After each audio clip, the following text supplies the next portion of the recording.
Administration, avec Hassan ce matin, on parle de quoi précisément, Hassan? Alors aujourd'hui, on parle du Magal. Aujourd'hui, c'est le deuxième jour. J'aurais dû deviner avec ta tenue de ce matin. J'aurais dû deviner. Voilà. Voilà, on est en plein dans Safar et donc tout le monde parle de Touba.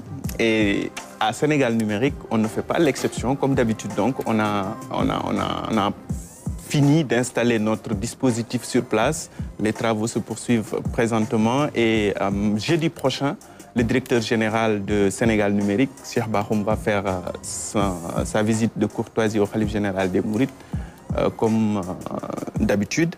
Et vendredi dernier aussi, nous avons pris part au dernier CDD consacré au Magal et présidé par le ministre de l'Intérieur. Et donc, c'était pour exposer un peu notre dispositif. Alors, ce dispositif, c'est quoi? C'est comme d'habitude, donc, on déploie des bornes Wi-Fi dans certaines places de Touba pour accompagner les pèlerins dans leur connectivité. Il y a également un aspect sécuritaire dans le cadre du projet Safe City. On en a parlé ici la semaine dernière, c'est ça, oui. Voilà. Donc, je vous laisse écouter d'abord le chef du projet Smart Wi-Fi à Sénégal Numérique, Mamadou Diagne, qui nous explique un peu les tenants et les aboutissants de ce dispositif Wi-Fi.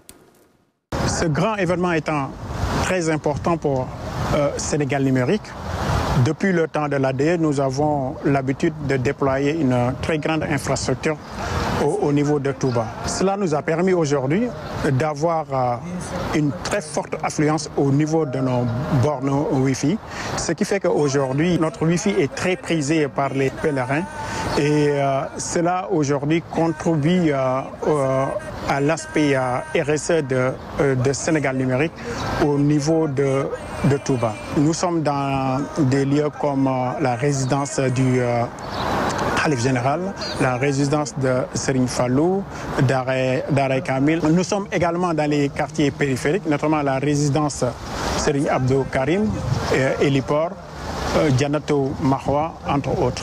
Cela rentre dans la stratégie du projet Smart Wi-Fi de doter des places à forte affluence et des places publiques d'une très bonne connexion au Wi-Fi pour les usagers.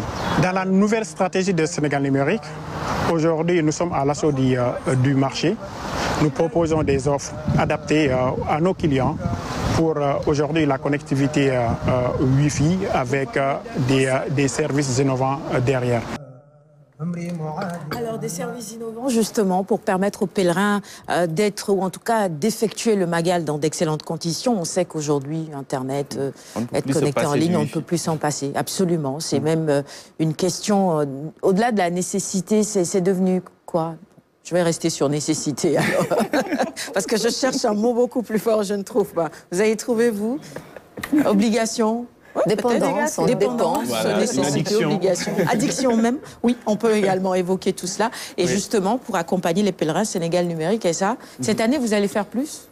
Alors, c'est la 8e édition à laquelle nous participons avec le Wi-Fi. Et cette année, l'autre particularité de notre participation, bon, ce n'est pas une particularité depuis l'année dernière, parce que c'est dans le cadre du projet Safe City qui permet en tout cas aux forces de défense et de sécurité que nous accompagnons dans le cadre du programme Smart Sénégal de disposer de caméras de surveillance et de centres de commandement pour mieux assurer la sécurité durant cette période de forte affluence à Touba.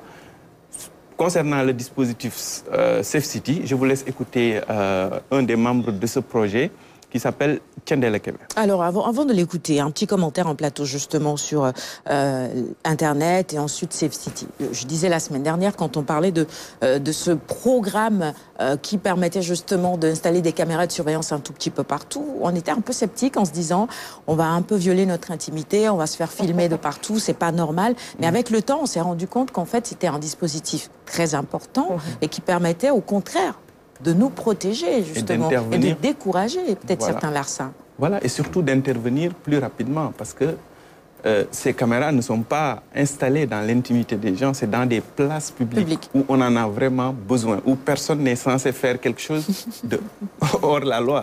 Donc, Quand on est dans une place publique, il faut bien se comporter, c'est ça. Non, bien sûr, mais d'autant plus qu'on sait qu'il y a beaucoup de, souvent en tout cas, de personnes animées de mauvaises intentions qui profitent un peu de ces grands événements aussi pour, pour procéder à certains petits larcins, quoi. Hein. Oui. Parce que aussi c'est leur événement, eux, ils se préparent aussi. Hein. Effectivement. Donc ils sont actuellement, vitalement, je pense bien, un petit comité pour revoir leur stratégie également. Leur stratégie, comment contourner ces installations aussi. Pour les identifier. Donc je pense que c'est aussi un élément dissuasif. C'est bien aussi pour la sécurité un peu des pèlerins. Surtout dans le périmètre de la grande mosquée de Touba où il y a tellement de vols de portables ou autres là. Ah oui? Ah oui. Moi, quand je vais souvent, en tout cas, dans ce périmètre-là, ben, je fais tout, en tout cas, pour sécuriser, en tout cas, au moins mon téléphone portable ou bien mon portefeuille. Je laisse ça avec un proche, quoi. Voilà, pour ne pas venir dans le périmètre avec un outil pareil. Parce que souvent, voilà, c'est facile à dérober. Donc, parce que bon, il y a des mouvements de foule, donc voilà, les gens font là que et souvent ils créent des fois certains mouvements, bon, qu'il y ait une certaine panique. Voilà, comme ça, ils en profitent pour introduire leurs mains dans des poches hautes. Et c'est comme ça qu'ils passent leur magal. Il y a l'expression Wolof qui dit, en tout cas, ni gamu ak ni ras dem. Ak ni ras dem, bon, il y en a qui y vont pour un acte religieux, pour un acte de foi, d'autres y vont pour d'autres intentions.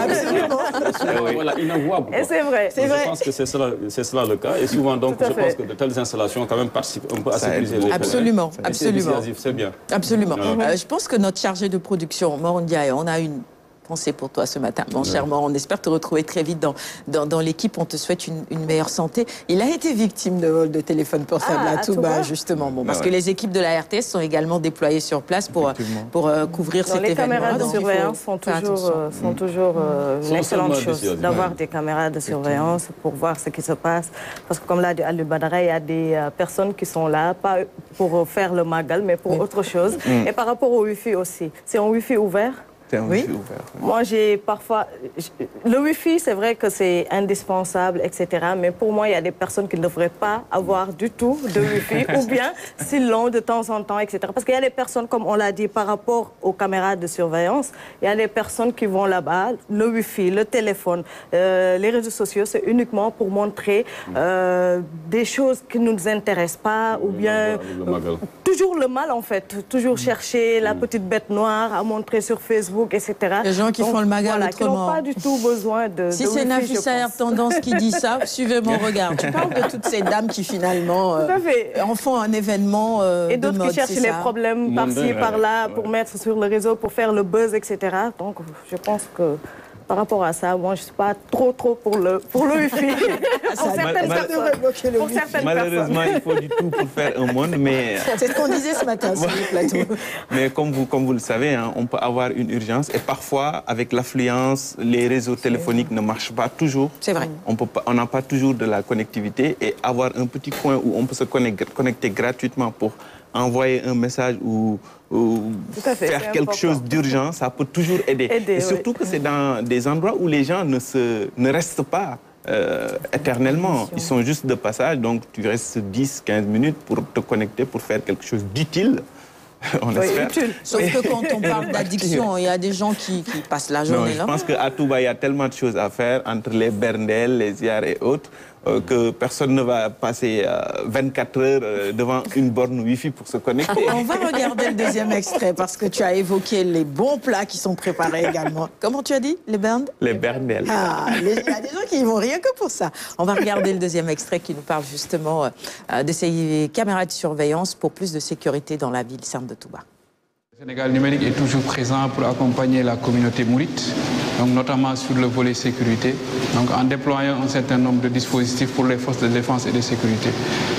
Notamment un réseau de communication fermé, dédié spécifiquement aux forces de défense et de sécurité pour relayer l'information, ainsi assurer la coordination et la fluidité. À l'intérieur de Touba même, on a déployé un certain nombre de caméras de surveillance et à Mbacké. Donc c'est pour vraiment surveiller ces deux grandes villes et permettre aussi aux forces de défense et de sécurité de mettre en place un PCO, ce qu'on appelle un poste de commandement opérationnel, et assurer la sécurité un peu des gens qui vont aller au niveau de Touba. C'est un projet aujourd'hui qui est plutôt national, hein, donc qui est un projet aujourd'hui de sécurisation ou d'amélioration de la sécurité publique, donc dédié aux forces de défense et de sécurité, notamment la gendarmerie, la police, les sapeurs-pompiers, la douane. Donc dans la phase 2 du programme Smart Sénégal, on prévoit de se déployer sur tout le territoire national, donc pour permettre aux forces de défense et de sécurité d'avoir une meilleure coordination sur tout le territoire national. Ce projet Safe City est important et justement, vous travaillez ou vous collaborez en tout cas avec les forces de défense et de sécurité. Ça les aide à être beaucoup plus opérationnels aussi sur le terrain. Je rappelle juste que le projet Safe City, c'est dans 10 grandes villes du Sénégal, dont donc Touba. Et ça permet vraiment aux forces de défense et de sécurité de pouvoir dissuader en tout cas les raskatoudem, comme on dit, mais aussi de pouvoir intervenir si nécessaire très rapidement. Voilà, donc je pense que c'est un projet qui comme l'a dit M. Kébé, qui va se renforcer et se déployer plus largement à travers tout le territoire national. Parce que ce genre de dispositif, on en a besoin dans les grandes villes, mais on en a besoin aussi dans certaines localités du pays. Commercial. Non, c'est très vrai. En même temps, il faut revoir aussi où se trouvent toutes ces caméras, peut-être renforcer le dispositif. Je ne sais pas, on disait tout à l'heure que les gens pourraient très facilement identifier les différents endroits où les caméras sont installées. Donc, il faut peut-être de temps en temps actualiser les choses. Oui, il y en a beaucoup et c'est des caméras assez discrètes. Donc, ce n'est pas les voit toujours voilà, facile de les détecter. Ou alors, il faut en faire un métier, quoi. Carrément. C'est le métier de certains, non? Non, mais bien sûr, c'est le métier.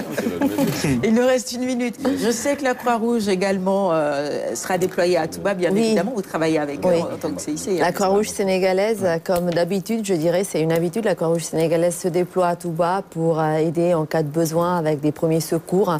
Vu justement le déplacement massif, il peut toujours avoir des petits inconvénients. Donc la Croix-Rouge sénégalaise est présente au Magal de Touba et puis nous, on soutient cette présence à travers eux. Très bien. On va revenir justement sur d'autres aspects de ce que vous faites dans la rubrique Invité, 7h10. Bienvenue si vous nous rejoignez à l'instant. Ce que Nafissa dénonçait tout à l'heure, c'est aussi les selfies. Non, les Wadjal Magak avec les promotions, perruques. Voilà. Je ne vois pas le lien en fait. C'est interdit en principe ça. Peut-être qu'ils font ça avant de partir. Elles vont porter ça avant de partir parce qu'à Touba, c'est interdit. 2 minutes avant de partir. Obligé de se couvrir la tête. Le comité d'organisation du Grand Magal a haussé le ton et a interdit à tout pèlerin, surtout à nos chères dames, de faire des selfies, de se prendre en photo ou en vidéo dans des lieux vraiment sacrés. Sacrés, tout à fait. Auprès des mausolées, en tout cas, dans les mausolées des grandes personnalités du mouridisme. Je pense que quand même, moralement déjà, c'est condamnable. Et vous y allez pour un acte de foi en principe. Donc, vous n'allez pas faire étalage un peu de votre habillement, ou bien de comment vous passez le Magal, ou bien comment vous... Voilà. C'est un acte de foi d'abord. Ça, c'est récent. Et voilà, on ne le célébrait pas ainsi. Le Magal, c'est des moments de recueillement. C'est vrai aussi de communion, parce que c'est des moments de retrouvailles pour beaucoup de familles du Sénégal. Mais c'est surtout donc, voilà, des moments de recueillement. Donc religieux, marqué par donc, la lecture des Hassaïd, donc du Saint-Coran. Si vous avez le temps de faire un peu peut-être vos ziyaras, même si ce n'est pas une obligation, ce que beaucoup de pèlerins ne savent pas, je pense que pour que votre Magal soit déclaré réussi, il faudrait faire le tour de tous les mausolées de Touba. Et c'est ce que je faisais moi à l'époque. Donc ce qui fait que je revenais pratiquement chez moi, dans mon dal, comme on dit, dal, donc là où je réside le temps du Magal, mais fatigué. Donc harassé. Mais depuis que j'ai eu quand même, voilà, on m'a prêché la bonne parole, voilà, je passe le Magal tranquillement chez celui qui m'a accueilli, comme on dit, hein, mon logeur. Et voilà, c'est des Magal inoubliables parce que vous êtes en famille, vous êtes dans le recueillement, vous n'êtes pas du tout fatigué. Et vous pouvez attendre l'après-Magal maintenant pour faire vos ziyaras, quoi. Il y aura moins d'effervescence. Voilà.